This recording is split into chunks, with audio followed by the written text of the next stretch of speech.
Welcome to a special session of the Lake Bluff Village Board. It's Wednesday, October 7th, 2020. Could we have a roll call, please? Trustee Ankerman. Here. Trustee Sherlock. Present. Trustee Dewitt. Here. Trustee Marquis. Here. Trustee Meyer. Here. Trustee Toll. Here. Okay. We do usually do the Pledge of Allegiance. So I don't think, is Glenn prepared for that, or should we just? We can just do it. Thank you. Okay. I pledge allegiance to the flag of the United States of America, and to the republic for which it stands, one one nation, nation, under God, indivisible, indivisible, with liberty, with liberty, justice. justice for all. Okay, thank you. All righty, at this point, do we have anyone that would like to speak from the audience? Do we have anybody in the audience? You have people in the audience, but I think they're here for the agenda item. All right, fine, so that's fine. But I don't want to, is that, I think that's true. If somebody is not, they'll raise their hand at this moment, and the people that are on the call know how to do that because they've been here before. Okay, fine. Okay, we now have discussion on a resolution approving a license agreement for the use of village property for the construction of bluff stabilization improvements. Do I have a motion, please? Well, Are we doing an emotion thing, or are we just talking discussion-wise? Point of order. Wait a minute, what's the procedure? Do we have to make the continuance or anything else? What is our situation in terms of electronic meetings and any emergency orders or anything like that? Did that go to the next meeting, in which case it's this meeting, or? How does that work? Right, this is actually the first time we've held, the first time in my almost 8 years that we've had a special meeting. Procedurally, what's the next step? Generally, it's regular meetings to regular meetings, but I don't know. We probably did not specify we just said meeting, so it's safer course to have a motion to extend it to the next meeting of the village board. So moved. Okay. What are we extending? Would you mind clarifying that? Your presidential orders. Oh, that. Okay. the emergency orders. Emergency orders. I've asked for an extension. Do I have a motion? And was that Mr. Stewart? Trustee Dewitt was the motion. And who was the second? Mr. Meyer. Second. All righty. Roll call, please. Trustee Sherlock. Aye. Trustee Dewitt. Aye. Trustee Marquis. Aye. Trustee Meyer. Aye. Trustee Toll. Aye. Trustee Ankerman. Aye. And then we do not need a motion right now to have a discussion on this matter, since there's no action proposed tonight, is my understanding. Okay, it's pure discussion. Okay, so the background. Over the past several weeks, the village has been in discussions with Jason and Kimberly Bean, owners of the property located directly to the south of the Lily and Dell's property, which is 718 Mountain Road, regarding their proposed bluff stabilization plans and possible use of Lily and Dell's for temporary construction access. It is recommended the village board review the following: alternative bluff restoration design. Understand that once the Beans plan is constructed as currently drawn, Lily and Dell's will no longer provide direct access to Lake Michigan. Village engineer Jeff Hansen has been in communication with the Beans engineer Bill Weaver about possible plan modifications to maintain lake access. The attached alternative plan achieves lake access in a resilient manner. And final improved condition of Lily and Dell concept. Village engineer Jeff Hansen will walk the board through the attached concept that maintains the pleasure drive, achieves ravine slope stabilization, and is designed to be stable throughout a 100-year storm event. We will continue discussion, but will not take final action on this. And I will turn this over to Drew and to Jeff. Thank you. So the Beans are on the call, as well as their engineer, Bill Weaver, and I'm going to bring them into this conversation, if that's all right with you, Madam President. but what we have been, Jeff Hansen, myself, Bill Weaver, and the Beans, and have been in continued conversations over the last, certainly intensely over the last several days, but leading up to this, and have come up with some ideas that we wanted to share with you. And I want to have Jeff walk you through them and explain them, as well as I'm trying to get my computer to come along here, but I'm going to go to the exhibit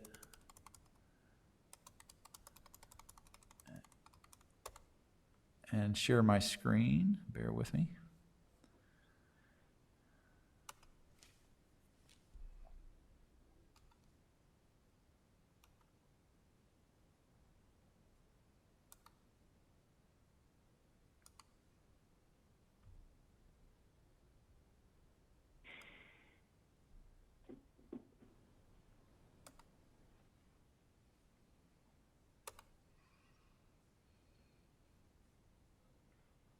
So this is in the packet. And what this shows is we have used as an overlay the concept of the first proposed plan by the Beans, and have overlaid a new idea. And so I'll walk through it. So again, just as it's been always, the purple area is the village-owned Lillian Dell site. The orange property is that of 665 Maple, or the Bucio's property. And the white balance of the property is 718 Mountain, ownership by the Beans.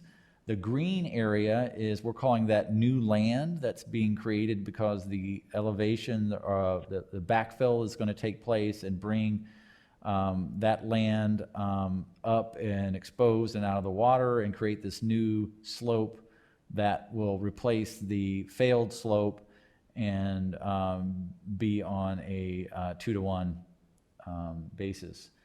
So the area that's in pink labeled parcel A is, that property is owned by the Beans, and this new concept drawing, the Beans would dedicate that property to the village of Lake Bluff.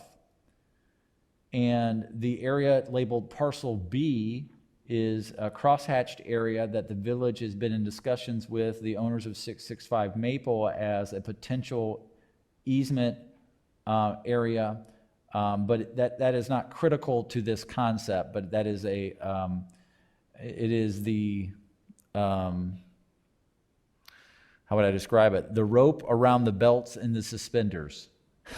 It is above and beyond what this plan calls for, the concept. But the idea is that the village's Dell, Lillian Dell, this concept would allow a user of the Lillian Dell to go walk from west to east from the intersection of Maple and North, go down Lillian Dell, move towards the lake, enter onto a stone area, which is called, which I've labeled the flat stone crest area, that a person could walk out on all the way across the purple area of the village and the pink area. And that would be an area that a user could access the lake. And I've drawn on there's stone steps to the bottom of the lake bed at a specific elevation, but there would be stairs there. We've also talked about adding another set of stairs, I'll call it in this general area, that we also call, that's kind of the belts and braces for another area for stone steps should the water ever go out this far. So at some point in the future, who knows when that would be. But this area here is at the, Jeff, what's the term I'm looking for? Just so I... Ordinary and mean. Would you say that one more time? You kind of broke up. Mean and ordinary high water mark. Mean, ordinary, high water mark, which mean that people could normally step out into that area and be within their rights as a user to access Lake Michigan. So this plan achieves the village's obligation to maintain the pleasure drive and provide access into Lake Michigan. It does not include the previously discussed easement across the entire length of the Beans property, which the board was looking at as another way to achieve that access. This is different, but it achieves the same access and adds a level of improvement to the Dells, which is not currently there in terms of this stone flat area. And I'll go to the next exhibit, if I may, to show you what that would look like.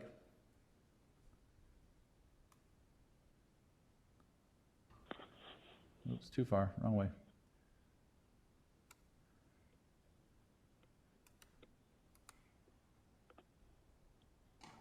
Everybody seeing this?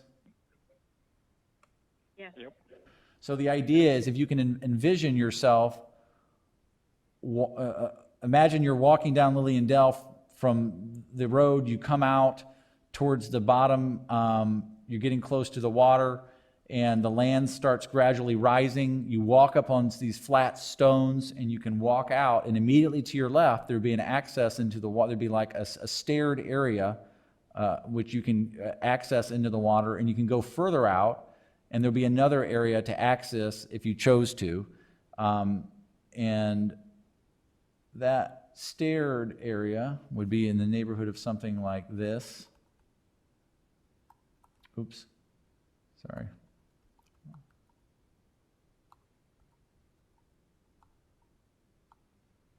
So if you walk down there and look down, you would look at something that looked like this, that you can go down into the water. Again, this is not a perfectly inviting area. It's not intended to, but the village is trying to ensure that we're fulfilling the obligation of maintaining access into the lake. And the problem is, given the high water levels, how can we do that without it being destroyed by the wave action? This is the way that can be achieved. This was a concept that the Beans engineer, Bill Weaver, helped bring about, and using his expertise, design, certainly conceptually. So that is the area, or what we're calling this new alternative concept plan. Again, it does not involve the easement to go along the coast down to the Lake Bluff Park District property. It does involve, however, the previously discussed improvements to Lillian Dell. One of the outstanding questions that board members had at our last conversation was, what would an improved Lillian Dell look like? This is the drawing. Jeff, could you walk them through this, please?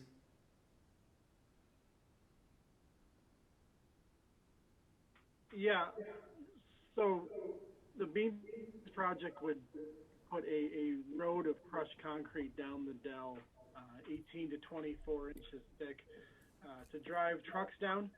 And then in this plan here, there are essentially these natural stone grade control is one of the furthest notes to the left. That's essentially, I mean, it looked like a pile of rocks, and the idea is it dissipates energy of water flowing down the Dell. So water would come up to it, it would slow it down, it would kind of crest over it, work its way through the rocks, and go down to the next one. And then you see a few intermittent, it says supplemental large woody debris grade control. That's essentially using fallen trees to perform the same purpose, to slow the water down, dissipate energy, and then it's on its way past. There's a couple different ways that we can provide walking access around this. We can either use stones to kind of build steps over these mounds, and sometimes you can put the woody debris in a way that they can be easily climbed over, or we can kind of put a 2 or 3 foot walking path on the edge of the Dell and then divert the storm water through the stone and the woody debris grade control structures. You see an optional storm sewer on there as well. That depends on cost. We actually have some storm sewer in the Dell right now. I just don't think it's in exactly the right spot for this kind of work. So we have to work on, how much that would cost, and if we can use the existing pipes, or if we have to put in another one. You see the other note, broken concrete fill for access roads. So that broken concrete can look a little bright white when it's freshly put down. So we could leave that there, let it kind of get dirty and soften the look a little bit. Or if we needed to, we could put some, what we call natural stone, which is some more colored stone over the top of the broken concrete fill, just to give it a different look. That's just a matter of cost. But then you'd have a series of these, we call them grade control structures, as you're working your way down the dell, and that should help, that will help not erode like it has for past improvements that have put in there, have mostly washed out. So if you bear with me 1 second, I will show.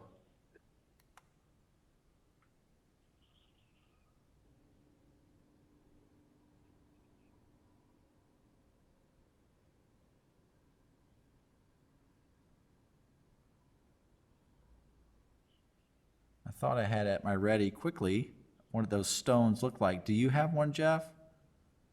That photo that you, can you share that?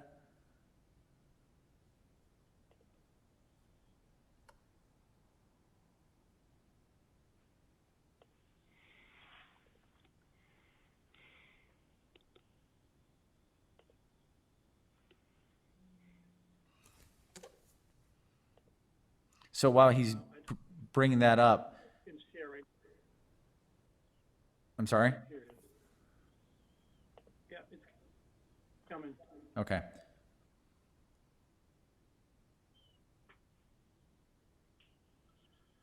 Our engineer working on this from Hain Associates happened to get Corey earlier this week, and this is the pile of stone that he thinks represents what we might end up with.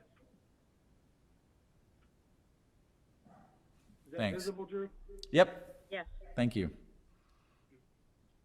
All right, Jeff, if you would stop sharing. What I wanted to share with the board is, let me go back to the other exhibit.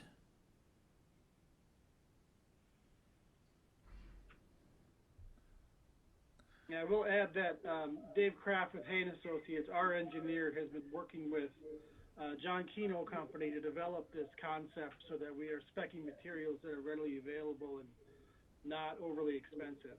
So they've had a good talk together, and we're trying to optimize this as best we can.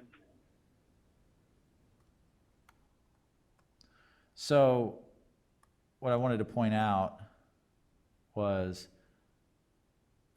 so this, the memo, the cover memo was communicating how, or was it trying to communicate how this improvement level to Lillian Dell, it does like several things. One, it preserves the villages, this as a pleasure drive. It also provides the slopes along for the properties along this ravine. And for those of you who have been in the village and know that these ravines are subject to erosion and then slides. So the idea that this project, and improved to this level, would improve the stabilization to a great degree for those property owners along here. So those slopes would become much more stable. And then lastly, it would also provide, it could be designed in a way, as Jeff described, is to look more natural and be that this pathway that it would be more easily traversed than it is today, so people can enjoy Lillian Dell as the pleasure drive and get down for lake access. So it is, and all this is built at a level to be engineered to withstand a 100-year storm event, the new 100-year storm event. So I think a couple of big picture concepts. The village has been in conversation with the Beans about this. We've talked with the other neighbors. We did hold the neighborhood meeting. There were concerns about noise. I think residents are in the neighborhood are sympathetic to the Beans situation, and some of their concerns can be simply addressed by the Beans in terms of ensuring that vegetation's returned. They're going to have to follow the village's regulations with respect to tree removal. a couple things that I've heard over the last several days I wanted to address. So big picture, the heavy trucks coming down, impacting the community, impacting our roads. Jeff, would you spend a moment talking about the way the current agreement is set up? There is a security for the village's infrastructure. That number is presently set at $50,000 letter of credit to protect the village's infrastructure. There is also the requirement of the beans as part of this license agreement to repair any damage done by this work. Will you talk a moment, Jeff, about how that number and figure was reached and what we could expect in terms of damage, what you would ordinarily expect, and also given the time frame of this construction, at least as currently planned, how would you rate the risk of village infrastructure during this time? Yes, so we picked the $50,000 security that Drew talked about, and that's not intended to cover everything that could possibly go wrong. Like, we don't expect them to crush all our storm sewers and destroy the streets, coming in out of the village, completely. So it's kind of a mixed calculation that I think protects us from a wide range of things that could happen, but yet we're not trying to, secure, $1 million because you could potentially do $1 million worth of damage. I mean, there is storm sewer in the Dell. That should be protected by the stone layer that they're going to put down. They will be televising our utilities in the Dell before and after construction to check for damage and have to fix anything that breaks. The truck issue, we had a lot of questions in the neighborhood meeting about the roads. I would expect the most road damage to be at Maple and East North, and then Mountain and Sunrise, places where loaded trucks are pulling up, stopping, turning, and backing. And that could be an area, and a lot of the road damage or potential road damage, I think, is highly dependent upon the weather conditions and how saturated the subbase of the streets are at the time that the loads go over them. If it's the middle of winter when things are frozen, or the middle of summer when everything's dry and drained and hard, then the trucks won't do much damage. If everything is saturated in March and they're running trucks maybe up the edges of East North, which is kind of soft already, I could certainly see the potential to crack the edge and disintegrate some of that asphalt and the shouldering material. So a lot of it, like I said, depends on specifically the weather and when the loaded trucks are coming through. The plan that I have, anyway, is to meet with their contractor before, walk the streets, take pictures, take a video, and then look at it when it's done. And if whatever we feel needs to be fixed, we will have that $50,000 to draw from. Peter can correct me if I'm wrong, but we could always, if they do additional damage, they do have an insurance policy that I believe we could get additional funds for, but I don't feel the need or see the need to take an additional deposit beyond $50,000. That seems like that will protect us pretty well for any potential damage to the streets and the storm sewers. What are the limits of the insurance to which you're referring?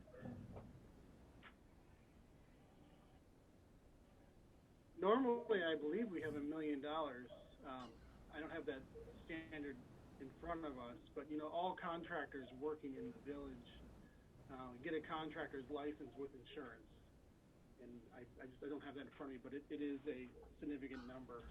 It's in the license agreement. Sometimes doesn't mean. Yeah. That sometimes doesn't mean we access the insurance money. We access the contractor who accesses his insurance or its insurance money. So we'd have to look at that to see how available those funds would be. And the other thing keep in mind oh, I'm sorry, go ahead. No, you go ahead, please. I mean, keep in mind, if it's insurance, that means you have to claim against somebody and actually get actually collected either by agreement or by a lawsuit. Letter of credit is easier to access. So I raised the question of what is the potential dimension of damage to the roads, and how does that line up with a $50,000 letter of credit? And this is related to this because I had this conversation with Trustee Meyer earlier today, and I think I had it with some others as well. So the villages has designed its fee structures related to construction. This goes back to, early 2000s during the teardown heyday of residential construction in the village, most communities charge for construction permits 1% of construction cost, and that's all in,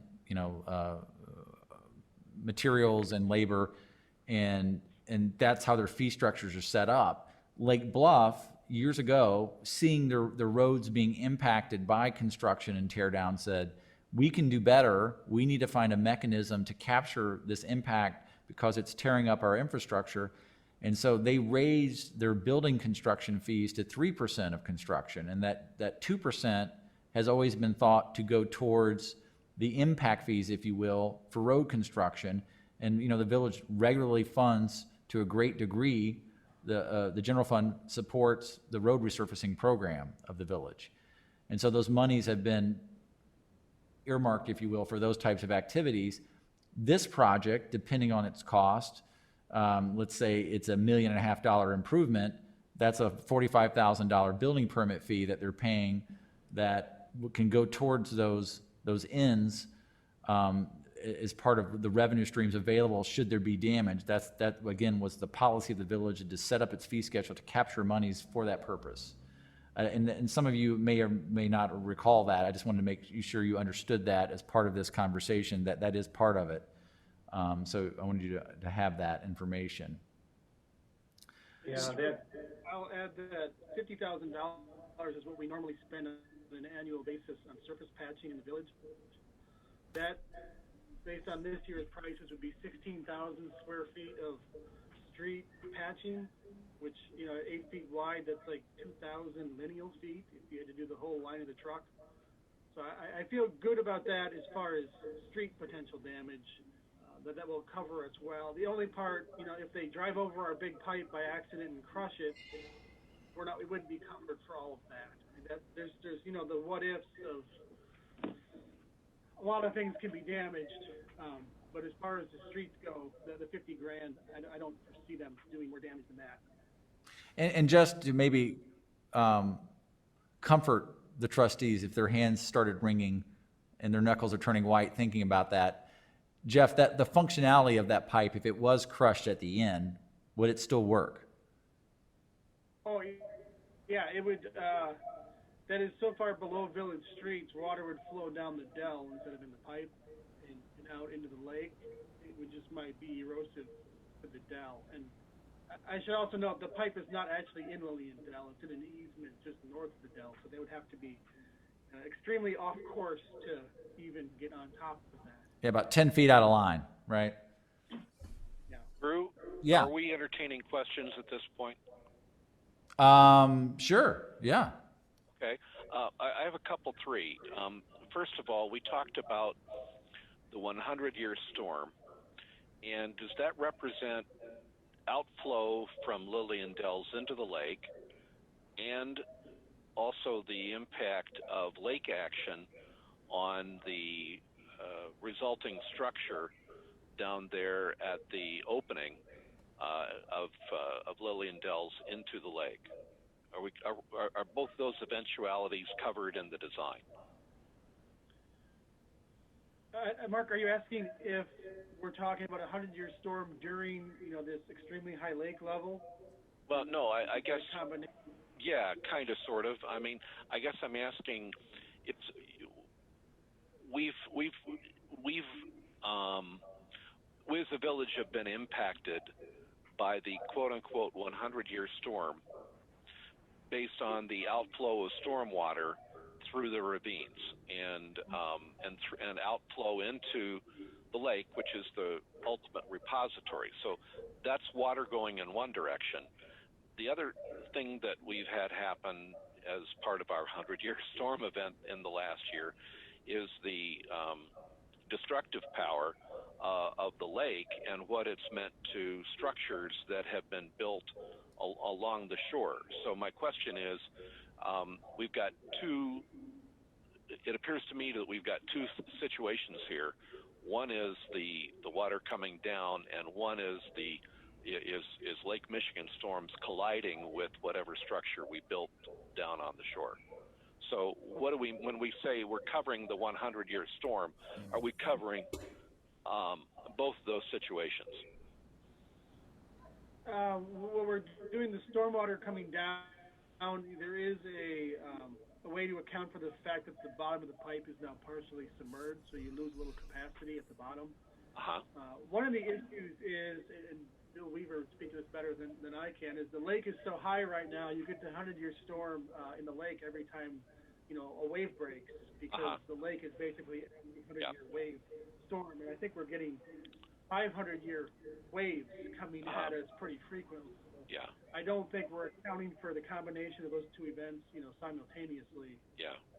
Well, all I'm asking, say, if all this is predicated on leaving the Dell structure to be 100-year proof, then I'm just looking for that assurance that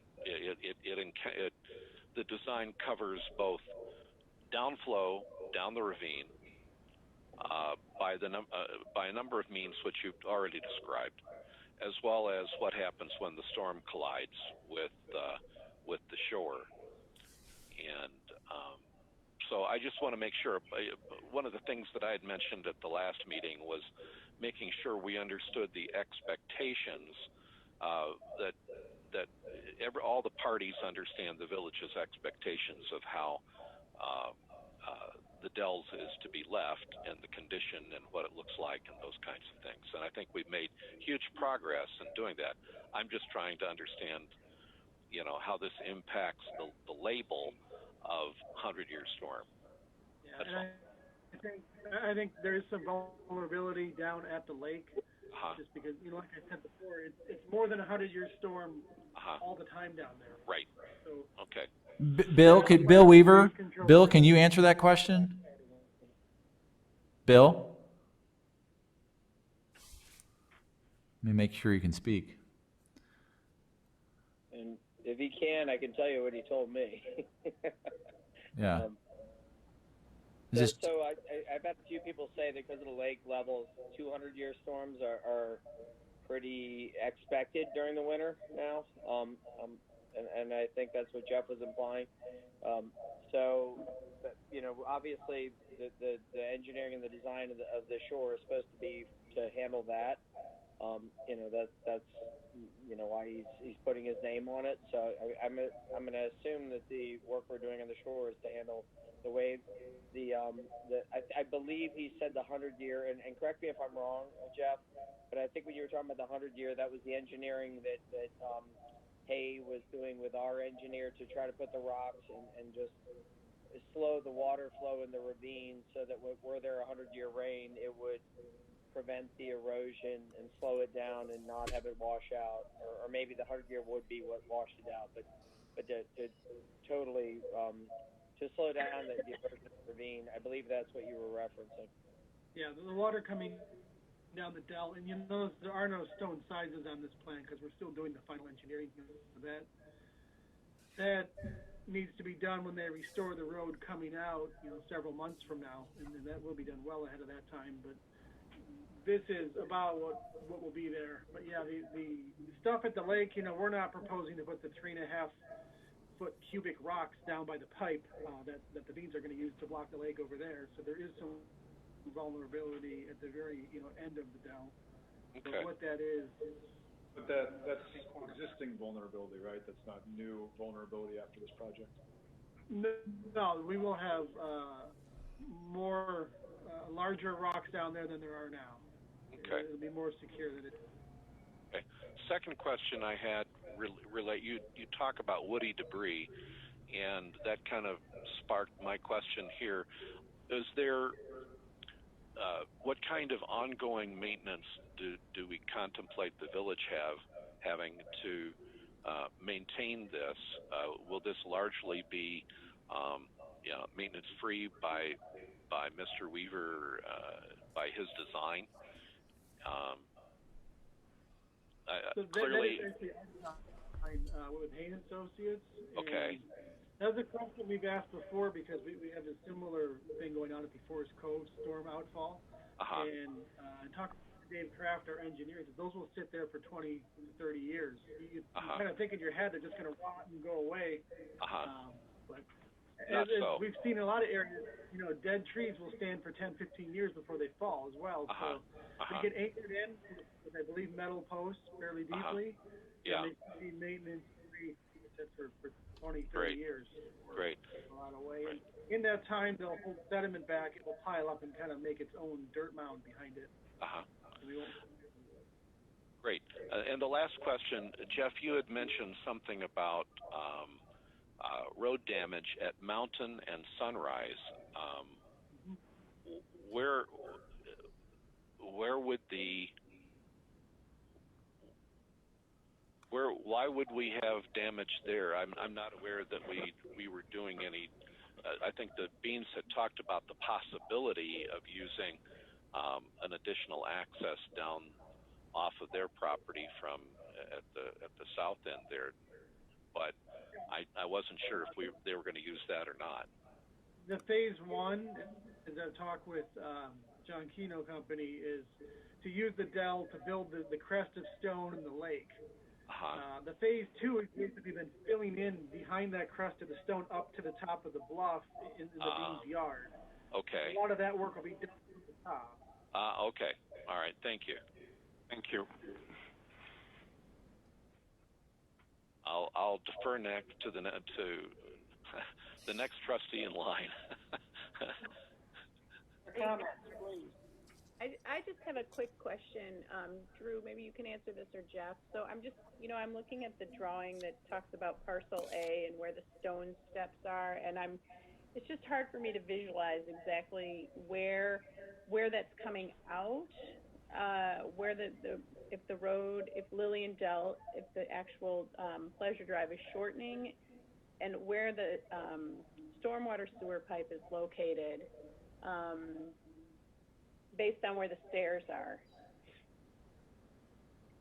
Yeah, so those steps as shown in the drawing are the mound of rock from the stone crest is about 10 feet south of our pipe. This is the termination of the pipe. Yeah. So these stone steps are basically 10 feet south of the end of the pipe, maybe a little further east. And so when you're coming down the steps, will it be, I know it depends on the lake level and the picture that we saw, but will it be all water there, or will there be some land that someone could step onto, or is it just basically the stairs coming down and you're going right into the water? I know there's a little land there now, correct? No, right now that's all water. Water. And it'll, probably a foot or less at that point at high lake levels, and when the lake goes down, it should be land. It's some sand, and there's a bunch of broken concrete in that area right now. And then I had one other question about the stairs. What is the slope like? How steep will those stairs be? Is it something that, like, if my neighbor and his 2-year-old, or let's say his 5-year-old were walking down there, they could easily go down those stairs? It wouldn't pose any kind of a risk, or are they going to be relatively steep? They have to be relatively steep because you're going to be 8 to 10 feet above the water on top of the crest. In that picture that Drew had shown, it's hard to tell how steep that scale is because it's kind of coming back into the crest. But there's only so much they can do with these rocks, which are 3.5 feet cubes basically. But it'll be fairly steep, which is probably not for people in flip-flops to be trying to get down to the water. And this is something too, remember, is we're trying to match what is very similar to there, right? We've been trying to walk that fine line of improving this to a level that is consistent with what's been there historically, to and to manage expectations of the neighborhood as well as the village, because at the end of the day, we're not necessarily interested, and we're still going to sign this area as do not enter the water, do not swim, right? This is kind of a mixed message. I hate to say it that way.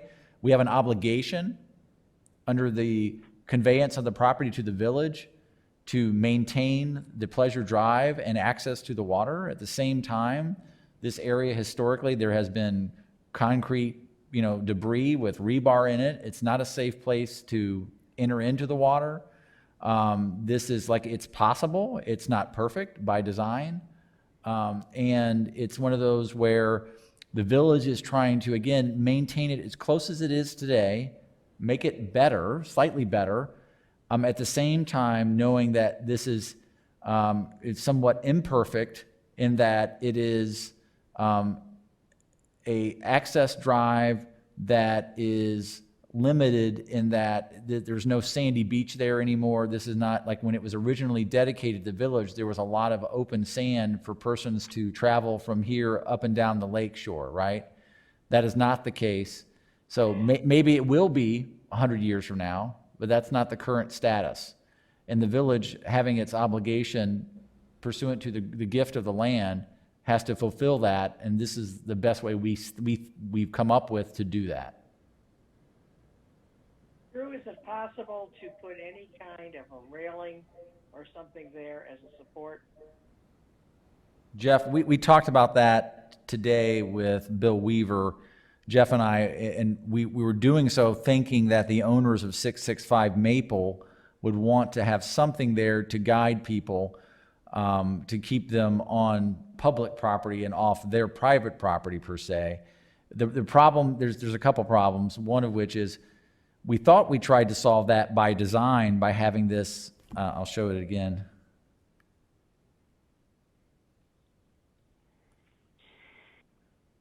Trying to visually cue people to go, this is where you're supposed to walk, right? By showing people to go down, this is obviously, it's easier to walk on a flat surface than on the lower area, which will be the property of the 665 Maple.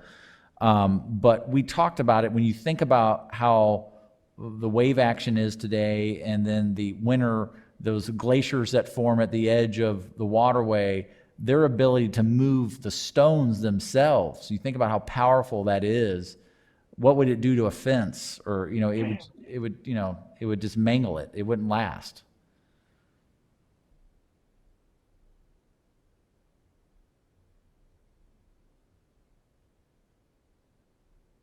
Does that answer your question, President O'Hara? Not necessarily. Okay. My idea was, I was thinking more of not a fence, but some type of a railing to provide support going up and down. Let's say Joy's neighbor and 5-year-old that said they want to go wading in the water.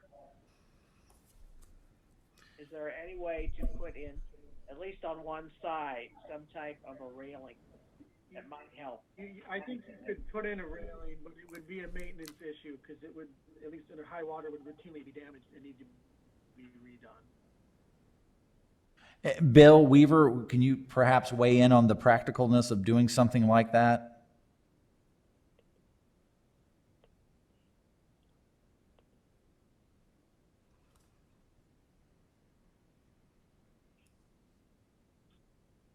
Bill, we can't hear you if you are speaking.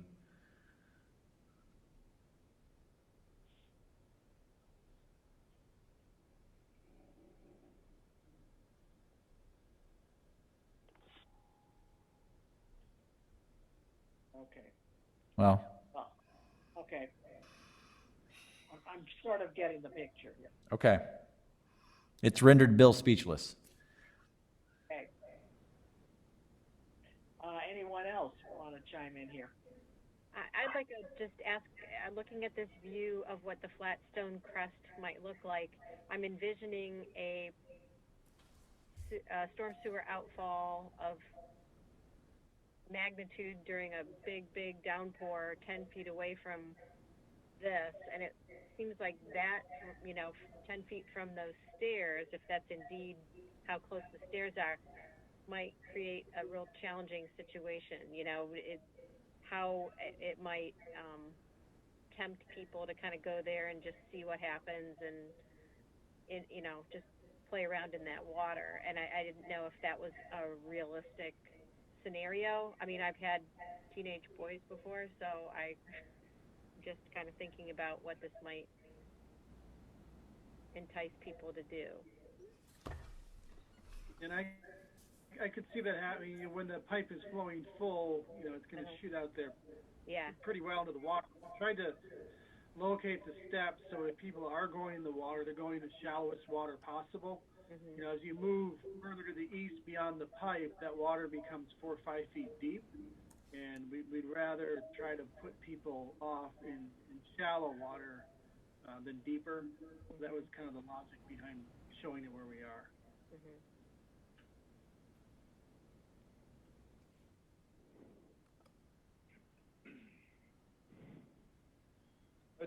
Just one comment. I think the updates that have been done recently they definitely remove a lot of the hesitation I had if there was any. So I think that's great. I think you've done a great job. The one comment that I had though is in the trail itself, with all the erosion control measures, that does seem like it would make it difficult for a pedestrian, particularly, you know, somebody who's not in great shape or elderly or whatever. So I think having a trail there, whether it's, you know, a 3-foot trail as Jeff mentioned, just to make it a very easy to walk path, I think is important, because our other access point to the lake right now is not exactly the easiest for the handicapped or otherwise to access. So that was my only concern. I think otherwise it's great.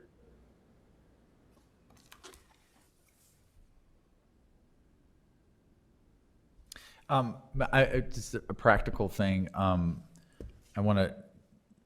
trying to get Mr. Weaver tied into this. If you give me one moment, I want to try to give him an invite here to this meeting. And while we're doing that, I'm going to try this. Bear with me.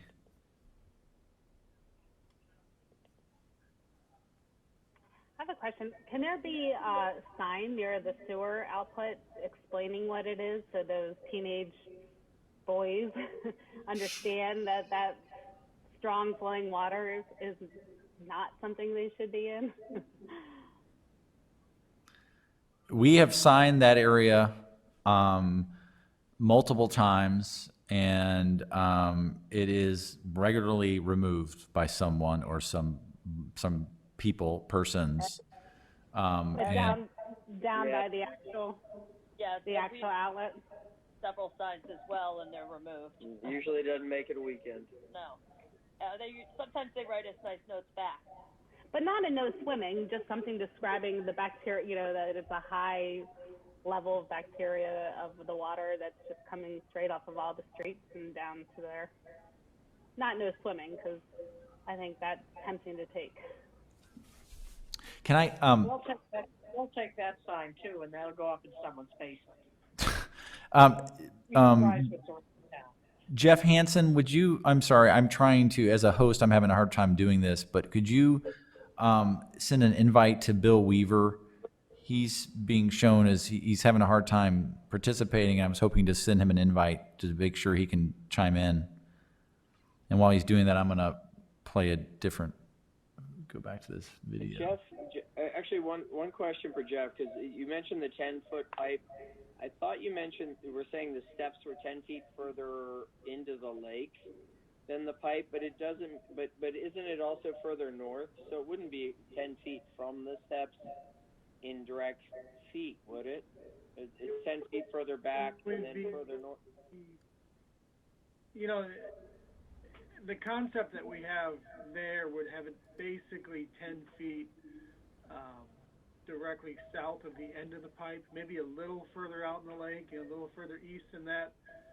Obviously, we're working off a hand-drawn sketch right now, but the idea is to put those steps right at the elevation where that lake becomes public access and not private property, where it becomes water of the state. So it's as shallow as possible into the lake, but yet a place where we have perpetual access. Got it. Thanks.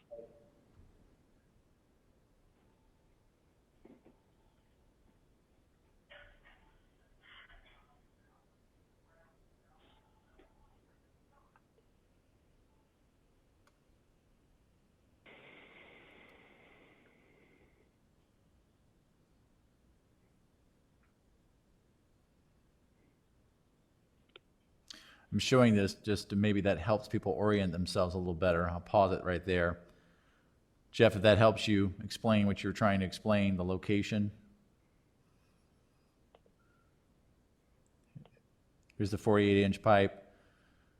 Village property comes around this corner here, and the plateau of stone will come out in this direction, remembering that this will be out in the lake much more to establish that new 2-to-1 slope.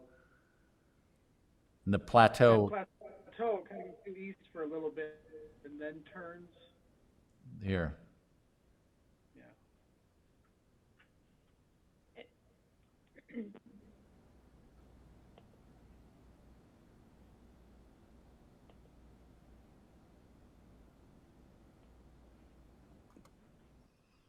So when you're here, we're just about on top of the pipe, Jeff.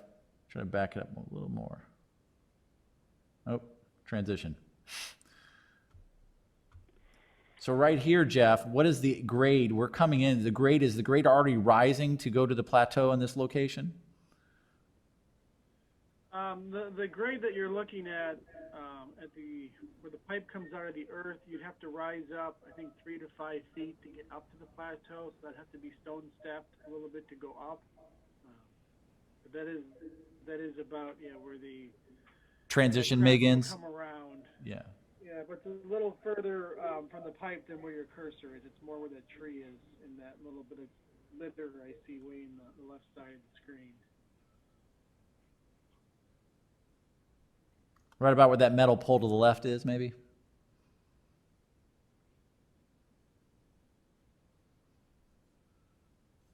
Yeah, that metal pole is the edge of the dell. So that's probably around where the top of the crest would be, with a little bit of rock fill to the north of there. So I'm going to play this too, because I want to just go back into the other idea of the little check dams and the beaver dam. So like right here, this is where stone has washed down from above and is functioning as a check dam because it's capturing sediment. It's imperfect though, in that because the scale of the stones is not large enough to withstand a larger storm event.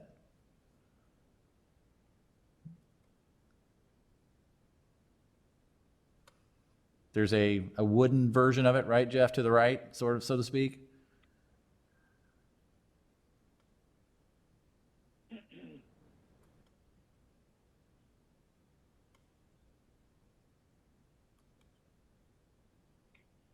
You can see a lot of the cutting on the right, which this ravine is already eroding significantly on the right. Where this project, where again, with the 18 to 24 inches of crushed stone, with the check dams will help improve the stability of these slopes.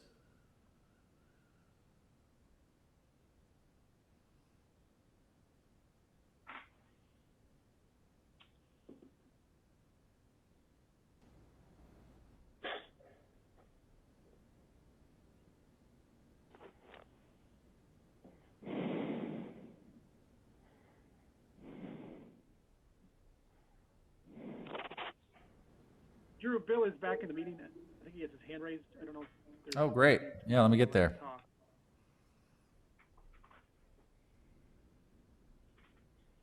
Bill? Bill, you are free to speak if we can hear you, but your mic is on.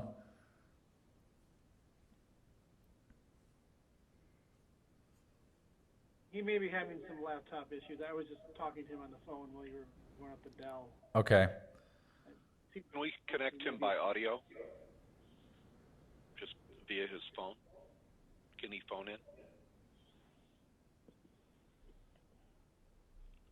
He can. Ben, can you just dial? Bill, can you dial in? Call him too and translate if... Oh, let me see. Hold on, let me try it. Hold on, let me do it this way.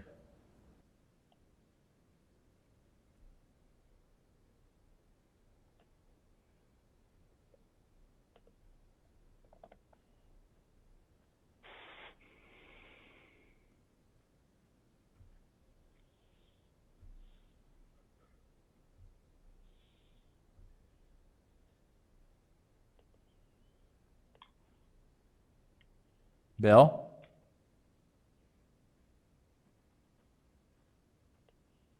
Can you join us now, Bill?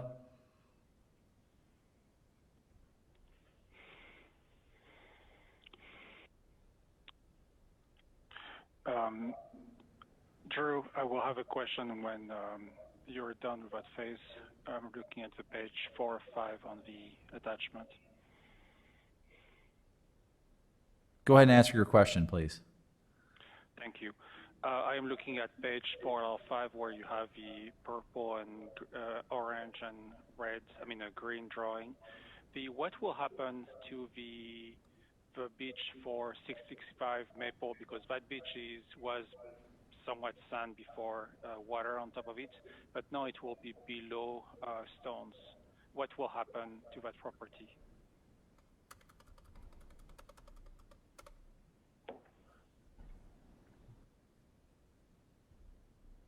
Jeff, can you answer this question?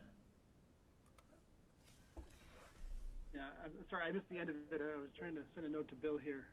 Okay. You're talking about the 665 Maple Beach property? Yes, the orange drawing, the orange portion, because you said that where the cursor was on the lower side, that will be below stones. So what happens to that property of 665 Maple in that scenario? So, right now, all of that orange that turns to the south is underwater. You're coming down to the east, you hit water.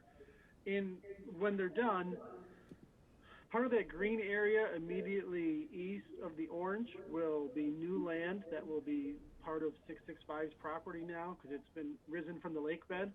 Okay. And then that will be the drawing that we looked at earlier. So, yeah, they're going to have part of the slope going down to the lake, the flat top of the stone crest, which I don't believe they're talking about making that walkable over that area, beyond the village property. And then these stones going down to the water. And the edge of his property will hit the water where it's right now probably going to be 8 feet deep, between the water line, which Drew's got his cursor on now, and the lake bed. So because they're pushing this rock so far into the lake is deeper. So you're not going to be able to just walk in the water there because it's going to be over your head. Even in low lake level, it'll be 4 or 5 feet deep. So they're essentially going to own the berm of rock and then part of the slope going up. And then if you see in that what Drew's sharing now, that little purple dot way up on the hill, that's actually where our land is, to the west of the 665 Maple land. So we'll have a little strip of land well up on the slope. So there's going to be an exchange of property for 665 Maple, basically. It's not an exchange. As you create more land by filling in Lake Michigan, my understanding is it just becomes part of the parcel that's adjacent, the lakefront parcel, which in this case is 665 Maple. So gain acreage on their property by filling in part of Lake Michigan. Thank you. And can everybody hear me now? Yes. Welcome, Bill. Great. I tried to get in by phone 100 times. It wasn't letting me in that way. So well, we can hear you and see you. So, Bill, there were a couple questions early on, and I'm sure you were dying to answer them. Some of them dealt with the level of improvement for storm events that the planned improvements for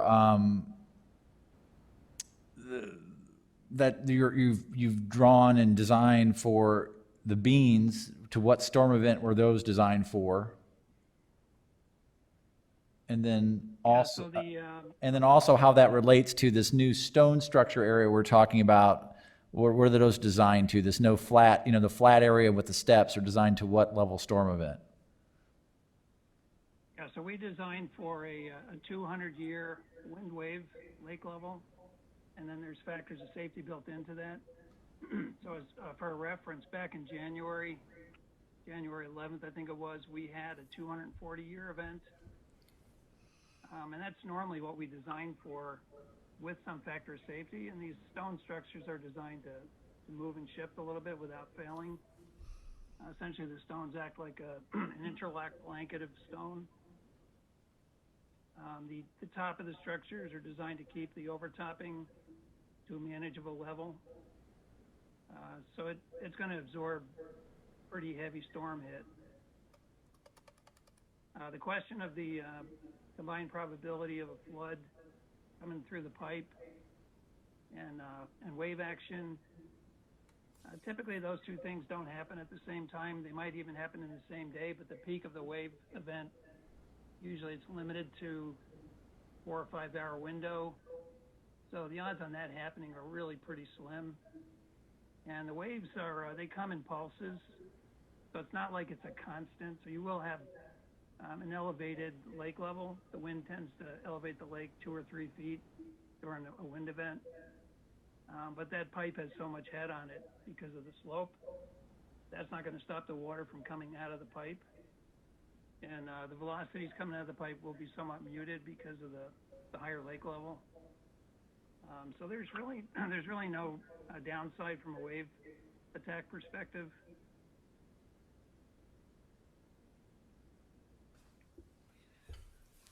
As far as the walking stones go, where the stones are going in, the lake is fairly shallow there. So the waves break, the big waves break before they get to that point. And the flat stones, we tend to put them in bigger than the rounded stones that buttress them. So they're pretty heavy stones. They don't really move very much, and it's, like I say, it's tucked into land pretty close there. So that shouldn't be an issue.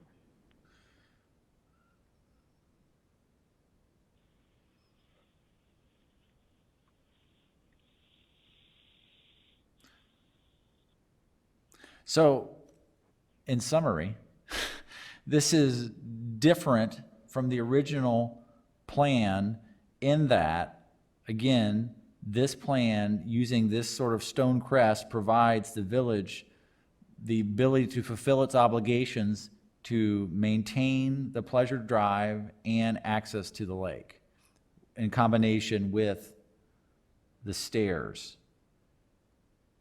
And Bill had designed these, or talked about designing these in a way that I think this is something that we talked about, the idea if somebody chooses to use these, certainly that first set would be at a location that is, we would describe as the safest location they could be, right, Bill?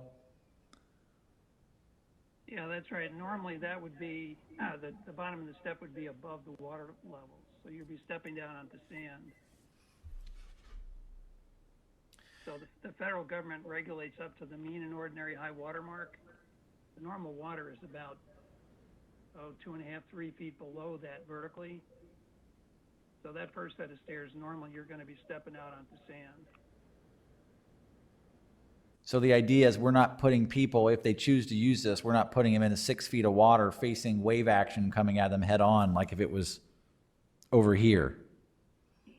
That's nice, thank you.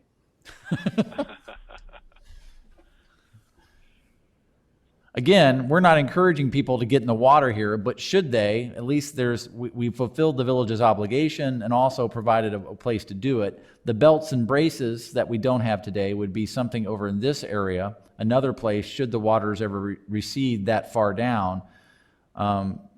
Again, the parcel A dedication to the village would be done to ensure that we have that flat crest area, we have an adequate area to really maintain the village's width of its of the dell. That's why we're looking for that, because they need stone. This is sloped here, so we need extra space to do this because this facing here is sloped. And I appreciate the difficulty in trying to understand these two-dimensional drawings when we're dealing with three-dimensional shapes. So we've tried to show these in different ways. I can't make a model very well, but the idea is I appreciate the board's difficulty in trying to understand this. And one of the reasons why I think we originally scheduled this meeting tonight, this special meeting, was there was some lack of clarity, and I'll take the hit for that in trying to explain this in a clear way But the original plan, as shown, like previously described, did not maintain the lake access, which is an obligation of the village.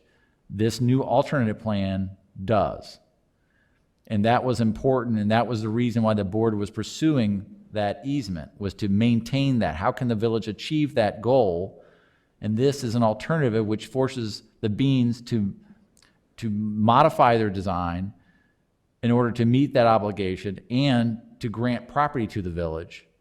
And all that's in addition to improving the Lillian Dell to this new level, which not only is there in a sustainable, resilient way to survive up to, or designed to survive up to a 100-year storm event, but also provides slope stabilization to the neighboring property owners and improves the trail access down of the Pleasure Drive.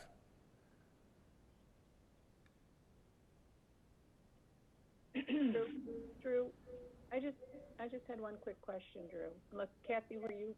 No, it's fine. Putting in the stairs and the rock path down at the bottom, that doesn't increase our liability at all. That doesn't put the village at a increased liability down there from a safety stand. Well, it's really no different. I mean, I would view this as the same, right? The village has the obligation to maintain the Lillian Dell access from up on the public way down to the lake. That does not change. I would argue that this could be viewed as, I think it's going to be easier, and I don't know if I would go as far as say it's going to reduce the liability, but the idea that it should be easier and safer for persons to get down there. It should be less of an ankle turner, right? The idea. And when you get down to the flat surface along the rocks there, it's better and safer than what's there because there'll be less of the concrete debris with rebar and down there, right? Now the village, the issue that has been raised by the neighbor at 665 Maple is you've improved this area. Now my area is a sandy beach that is more enticing to people to go to and visit, and that's already happening. People trespass, and I think ideally the village law enforcement will be able to access the area easier. Yes, there are actions. There's calls for service down there, and we respond to them, and this will be easier for our officers to respond to.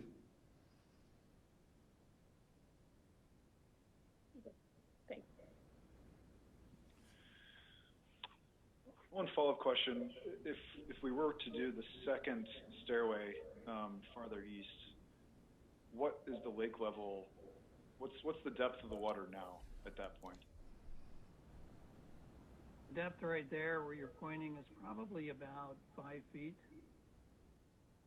Okay. Keeping in mind we're at a near record high lake level, so the normal level would be more like 2 feet. Okay. Well, I think, if this year has taught us anything, we can't have any expectation for the future. So I guess my preference would be to keep with the single stairway that provides access, whether the lake is where it is now or if it's lower, and then there's a sand beach to access. Is that right? Is there any limitation to just keeping it with one stairway? Yeah, this is the belts and braces conversation that we had earlier today, and the idea is the additional stairway does this, and I should let the engineer speak about who defines what the ordinary high water level is, so as to, that is a line set by engineers, not by where the water is on any given day, right? So that is established, so that could change. And we don't control that. And then we certainly don't control the ebb and flow of the lake levels. But we could control that we can put in an access location to where the water probably will be someday. And thinking about, certainly learning a lot about what the expenses and the trouble it is to modify a structure after the fact. To install it now makes the most sense. Again, knowing that, I think Bill Weaver said, at another meeting at the Park District that the water level should already be down. Right, Bill? Yeah, this time of the year it normally drops, and it has started to drop at very little. But even statistically, it should be at what level? It should be about 3 feet lower. Yeah. And So I guess my question is, historically, we have these cycles periodically, so this is not that unusual from a cycle perspective. We had the same thing in 1987 when the record was set. That lasted for a few years. This is a particularly long one, so the longer it goes, the more likely it's going to go down, but still it's, anybody's guess. Depends on rain, ice cover on the lake, and a number of factors. I guess my question is, if we only do one stair, does that limit our access? Does that limit the public's access to Lake Michigan if the water goes down? So, Aaron, the elevation 582.5 is being set actually by Bill Weaver's permit application to the Army Corps. Our thought is somebody else could come argue that and say it actually should be lower. I mean, this is maybe a little far-fetched, but it's possible somebody could argue that's wrong and that it's actually 581.5. Now we've built stairs to somebody's property who we don't control. Because that orange wraps around so tightly, anything that is not Lake Michigan belongs to 665 Maple. So the second set of stairs was kind of to hedge our future, just to make sure there's no way that rights could be taken away from us in a courtroom or by some sort of engineering, reimagining of where the water level is supposed to be. Okay, that was the answer I was looking for. Thanks, Jeff. Good. So, quick question, Jeff. I had actually looked at this, and for that reason, I meant to ask you guys about it. And it really doesn't matter. You know it better than I. But if you shifted a little bit, that one set of steps down, it looks like the landing place is in the purple. So that forever, that'd be your land, even if it receded. Just a few feet down, all of a sudden the purple becomes the land that would hit the ground. So I'm just asking, would it make sense to go a little bit further to give a buffer there? It might, one thing that I've been trying to talk to people about is that, they're going to build this using giant rocks in Lake Michigan in maybe November, December. So when we look at a very fine line and say, it's 6 inches to the good, you never know exactly where that rock's going to land. And trying to leave a little bit of leeway for construction to move this around a little bit and still have our access and not have to come back and, re-swap land or try to adjust things after the fact any more than we have to. And 665 Maple has no real incentive to do so with us. So I try to be a little careful about, zooming in on this drawing and trying to say exactly where something's going to land.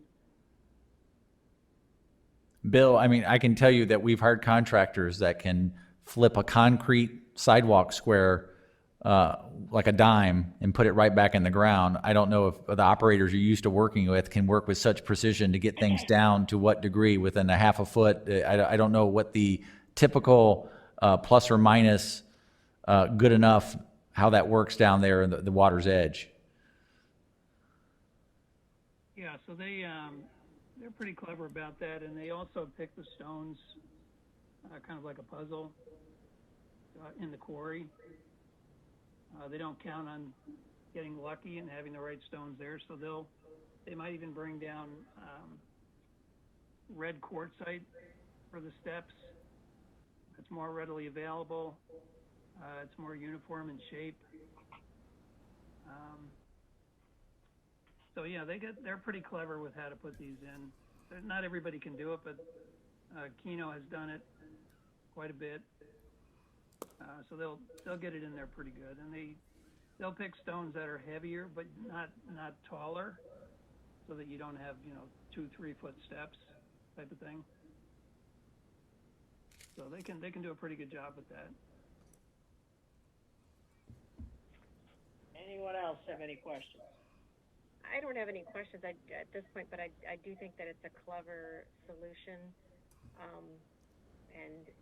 and I appreciate that it seems like the engineering behind it seems like it would really work and function. So I just applaud the solution, the stair solution. I was fearful that we were going a long way to still have a problem that couldn't be solved. So I think this is a unique solution. Anyone else? I would follow Trustee Ankenman on that, where I really like the solution from our engineering team here. And so I think this is a good solution, and that might be the only solution, but that's a good solution. Thank you. I admire the level of cooperation between all parties. This has come a long way. Okay, anybody else? I'll put my 2 cents. Of course, I would always love to see it go back as it was back 100 years ago with all the photographs that I have of this beautiful drive down there. But we all know that's impossible in today's world. And certainly the whole beach and the lake levels and everything has changed dramatically.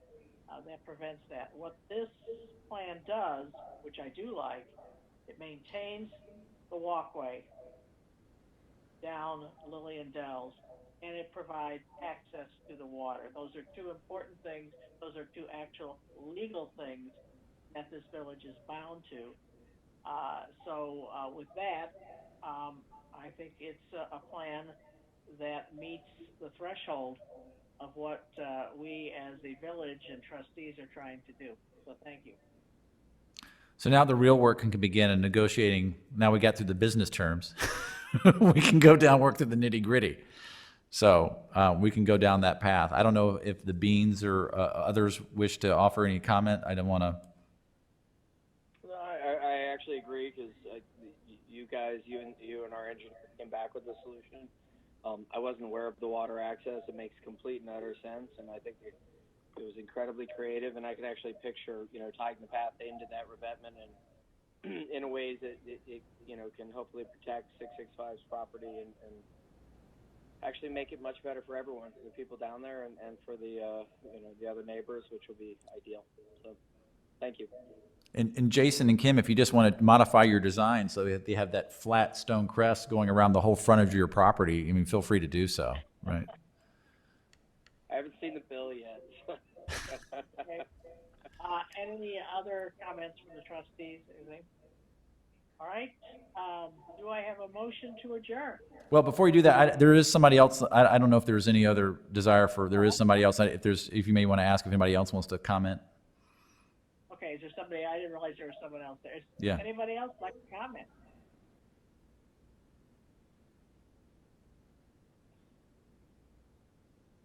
Would not appear so. Okay. All right. Now, can I have a motion to adjourn? So moved. Thank you. All right, very much for Ms. Marquis. And do I have a second? Second. By Mr. Charlot.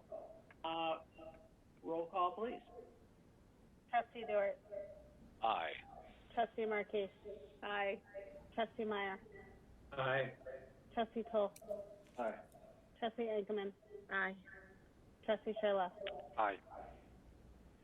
Okay, with that, we are adjourned. Thank you all. Everyone have a pleasant evening. Thank you. Thank you and good night. Thank you. Good night. Thank you.